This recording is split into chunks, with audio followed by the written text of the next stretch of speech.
Paolo Pelosini, and I'm a sculptor. I'm originally from Italy, but now I live in New York and exactly in Spanish Harlem. I started being interested in painting when I was a little kid, like 9, 10 years old.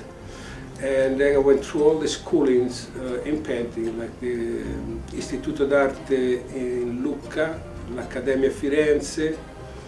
And then I came to the United States and I went to the University of Minnesota, where I got a master's degree in painting. And then from there I switched to conceptual art. In 1970 I started doing some conceptual work until the early 80s. And then I passed to sculpture. And I think I found, finally I found something that was more congenial to me. It was more physical, it was more expressive, and I've been doing sculpture since. My present work is all done with found material, and particularly almost exclusively with found metal, like whatever I can find in the street, like sheet metal, file cabinets, some of the objects that I find are quite rusted and contaminated, let's say. And then I take these objects and I cut them, for the most part with an axe, and then I refine them with scissors and other tools.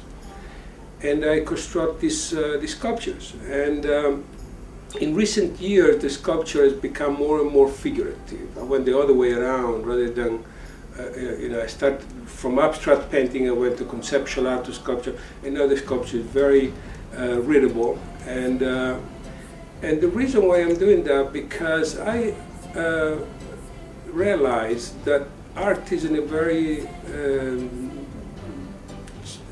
it's not a good time for the visual arts. And there's some clear reason for that. One is cinema, and the computer is taking much of the creative mind, and but also art has become extremely difficult, and that was during the 20th century, the experimentation and the difficulty of art was part of this of the fascination that we had for it. But today it's simply become esoteric, and for the last 20 years, most of the, if not all, the biennials and the great show and the big shows, they kind of show an art that is very, very difficult to understand, the installation and the so-called new media and neo-conceptualism. And I think art has lost most of its public for this reason. Why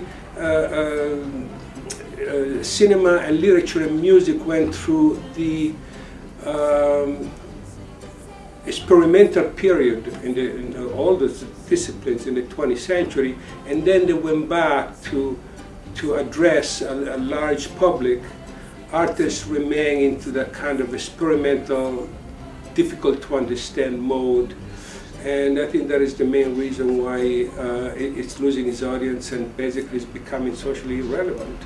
So what I'm trying to do in my work, what I've been trying to do in the last years, is the challenge for me is not so much to come up with a new idea, but is it possible to do a kind of art that is understandable to everybody, it's readable for everybody, and I mean everybody in the real sense of the word, and at the same time to do something that is original and is symptomatic of our times, and is competent. So this is what I've been trying to do. I've been trying to, in fact, I used to expose my work in the windows of my studio Spanish Harlem for everybody to see. Wildly different thing is the state of art today. There is not one movement anymore. We used to have movement in art like abstract expressionist, and then pop art came, and then minimalism, and then conceptualism. And now it doesn't seem, there's not a precise direction, but people are going in all different directions. So I think the show makes sense because you know, everything goes in art. And you know, what I sent there was 3 figures, 3 torso, which are called self-portraits, the rather expressive figure, and as I said before, they are the materialization of my own anxieties, my own demons, let's call them that way. And I think those 3 pieces, they're all related and they're very similar visually, and that is why I decided to put those 3 together. Well, my art it's linked to New York, and you know, I've been here for 35 years, and but it also has, I believe, and other people have said so, as retained some of the classical tradition and training that I had when I was in school in Italy and when I was a young man working there. But I do work in Italy a lot. In fact, in recent years I had more shows in Italy than I had here, so I never lost touch with Italy, and I think the work that I'm doing there is somehow different. It tends to be similar, but it tends to be softer and more colorful. And I think, you know, again, it's you know, if you're in a different state of mind, you work clearly. It's going to show some differences. I think the European audience is more favorable to my art than the American audience, for a reason that I don't exactly understand, but I think it tends to be more appreciated by Europeans. That's why I've been having a lot more shows in Italy and Europe that I had recently in the United States.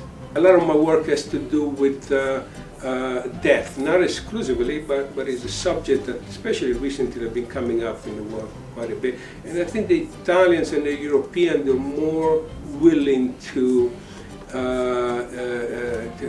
you know, to that kind of dialogue than the Americans are. So I think Americans' death is more frightening than it is for, you know, people in Tuscany that have a tradition of you know, the whole Etruscan tradition and the old tradition with death is very much part of life. And I think that may be one reason why America tends to be to you know, stay away a little more from my work than the Italians do.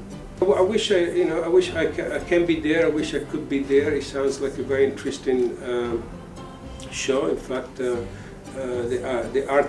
other art that I've seen, it seems to me quite good. So I hope that, you know, the show would be good and would have some kind of resonance. Let me reach, let me be, the shores of Tripoli.